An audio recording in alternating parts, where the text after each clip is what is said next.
Kosova është i vetmi vend në Ballkanin Perëndimor që nuk ka nënshkruar ende për gaz me Shtetet e Bashkuara të Amerikës.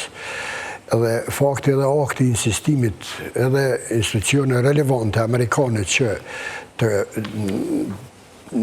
themi futet edhe Kosova në këtë farë arkitekture tarshme që është shumë e rëndësishme.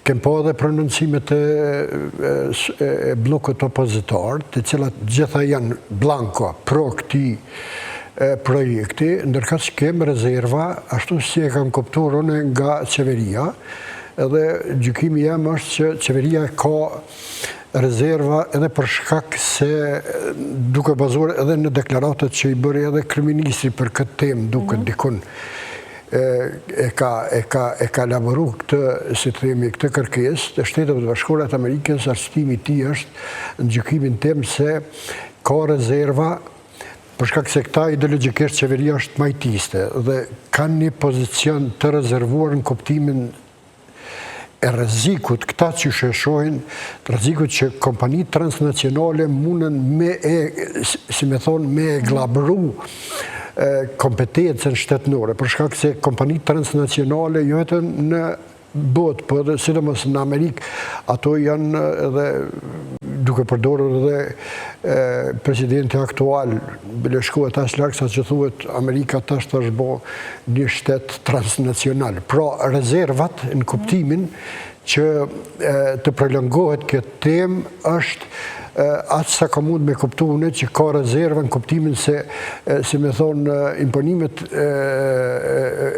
ekonomike mund ta, si me thonë, ta ngadalsojnë këtë procesin e kësaj arkitekturës që vetëvendosja e ka si synim. Me gjitha, zotë Maluku, tani a jemi shumë shtet i vogël për të përcaktuar politika tilla dhe ndikime të tilla, marrë parasysh që gjithë rajoni po përfshihet në këtë projekt. E vërtet, unë mendoj që do të duhet me gjetë një mes start, pra duhet tjetë një balans, mos pare të bëhet një analizë e fizibilitetit, të shohim se çka po ofron ky projekt, nuk kom pa ende analiza të kësaj natyre, edhe interesi ekonomik të lidhet në gjykimin tim me interesat kombëtare dhe shtetërore të Kosovës. Fushat se jem të i përcjell me vëmendje, në fushatën tash që po ndodhet.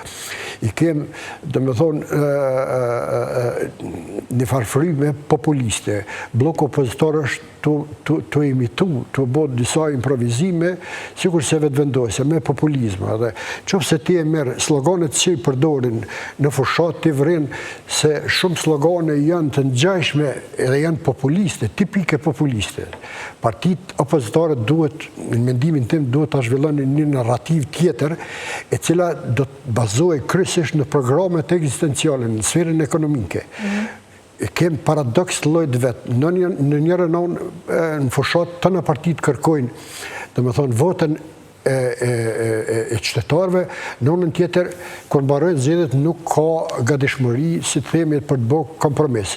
Krejt arkitektura jonë që shquhet edhe identifikohet si demokraci procedurale është ndërtuar në bazë të kompromiseve.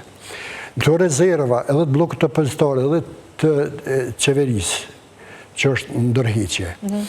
Krejt ky ngërç është produkt, si me thonë, i frikës nga kompromiset që i kanë bërë.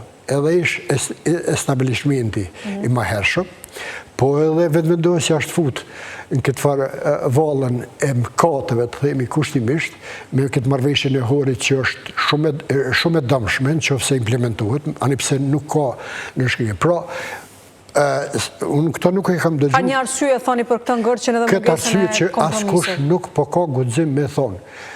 Është frika nga kompromiset. Ne dim, në Shtetet e Bashkuara kemi një administratë që është shumë pragmatike, është kontroverse, e dim për Trumpin.